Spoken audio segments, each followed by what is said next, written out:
Hey Chicago, I'm Zavala, Program and Event Facilitator at Big Marsh Park, and today, in celebration of Earth Month, I'm doing a little birding from home. If you don't have binoculars, that's okay, you can just use your eyes, and if you don't have a field guide, you can easily download one off the internet. A good place to start is obviously looking in the trees or in the bushes, or also look along the gutters and edges of your home. And if your neighbor has a bird feeder, that's even a better place to start. One quick pro tip, if you are using binoculars, make sure to spot the bird first with your naked eye, then bring the binoculars up to your face. This will prevent you from taking your eyes off the bird and then having to relocate the bird with the binoculars. If you enjoyed this activity and are looking for more things to do while at home, make sure to follow my friends and colleagues on YouTube and the ChicagoParkDistrict.com website. Thank you.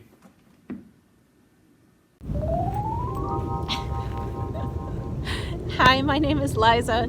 I'm a naturalist and program specialist at the North Park Village Nature Center. I'd love to share some ideas with you on how to let your ears and eyes be your expert guide on getting to know the birds in your neighborhood.